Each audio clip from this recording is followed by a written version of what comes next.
سلام دوستان عزیز، خیلی خوش اومدید به پارت 4 عمارت بی پنجره. امیدوارم حالتون عالی باشه. ویدیو رو تا آخر ببینید و گوش بدید. اگه خوشتون اومد لایک، کامنت، سابسکرایب یادتون نره. ممنون میشم حمایت کنید. سامان نتوانست نگاهش را از آن موجود بردارد. هزاران چشم همزمان پلک زدند. بعد همه با صدای آراد گفتند کمکم کن، و بعد با صدای رها فرار کن، و بعد با صدای خودش تو دیر رسیدی. سامان فریادی کشید و چشمهایش را بست. وقتی دوباره آنها را باز کرد موجود ناپدید شده بود. فقط آراد میان ریشه های سیاه نفس میزد. سامان به سمتش دوید. هرچه ریشه ها را میکند ریشه های بیشتری از دیوار بیرون می آمدند. انگار عمارت نمیخواست شکارش را از دست بدهد. آراد با صدای ضعیف گفت گوش کن، من دیگر آراد نیستم. سامان مکث کرد. چی؟ عمارت خاطرات آدم ها را نمیخوره، خودش رو جای اونها میگذاره. سامان چیزی نفهمید. آراد ادامه داد. هر کس وارد اینجا میشه کم کم فراموش میکنه کی بوده.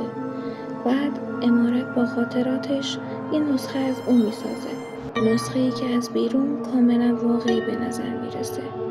سامان ناگهان به یاد رها افتاد. دختری که از عمارت بیرون آمده بود. اگر حرف آراد درست بود آن دختر رها نبود. در همان لحظه موجودی که خودش را رها جا زده بود وارد خانه قدیمی خانواده ایشان شد. همه با گریه او را در آغوش گرفتند. مادرش گفت بالاخره برگشتی. رها لبخند زد، اما وقتی کسی نگاهش نمی‌کرد لبخندش آرام تا نزدیکی گوشهایش کشیده می‌شد. از زیر پلک‌های بسته‌اش سایه سیاه بیرون خزید و دوباره ناپدید شد. آن شب اولین نفر ناپدید شد، همسایه‌ای که برای دیدن رها آمده بود. صبح روز بعد فقط کفش‌هایش کنار در خانه پیدا شد. سامان دوباره به آراد نگاه کرد. چطور نابودش کنیم؟ آراد به سقف خیره شد. قلب عمارت رو باید از بین ببری. پس همین الان. آراد با وحشت فریاد زد نه. صدایش در تمام زیرزمین پیچید. قلب نقطه ضعفش نیست. سامان گیج شد. پس چیه؟ آراد با سختی گفت قلب خود ما هستیم. ناگهان همه چیز تاریک شد. صدای تپش ها قطع شد. سکوت. بعد نوری کمرنگ در انتهای سالن ظاهر شد.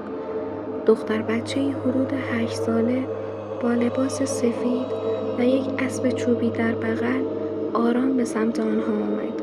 سامان او را نمی شناخت، اما آراد با چشمانی پر از اشک فقط یک کلمه گفت نازنین. دختر لبخند زد. بالاخره یادم آوردی. سامان پرسید این کیه؟ آراد سرش را پایین انداخت. سالها قبل از تولد رها خانواده آنها دختری به نام نازنین داشتند. کودکی که در همان عمارت به شکلی مرموز ناپدید شده بود. خانواده برای فرار از درد درباره‌اش دیگر هیچ وقت حرف نزدند و حتی عکس‌هایش را جمع کردند. اما عمارت هیچ وقت او را فراموش نکرده بود. نازنین آرام اسب چوبی را روی زمین گذاشت و گفت من اولین نفر نبودم. ریشه های سیاه آرام کنار رفتند. پشت آنها راهروی بی انتها نمایان شد. در دو طرف راهرو هزاران در دیده می شد. روی هر در فقط یک اسم نوشته شده بود. اسم کسانی که طی 100 سال گذشته وارد عمارت شده بودند. سامان با وحشت جلو رفت. ناگهان چشمش به آخرین در افتاد. روی آن نوشته شده بود سامان. اما چیزی عجیبتر هم وجود داشت. کنار آن در دیگری بود که آرام حروفش در حال کامل شدن بودند. روی آن نوشته میشد خواننده. انگار عمارت قربانی بعدیش را هنوز انتخاب نکرده بود و منتظر بود کسی صفحه بعدی داستان را باز کند.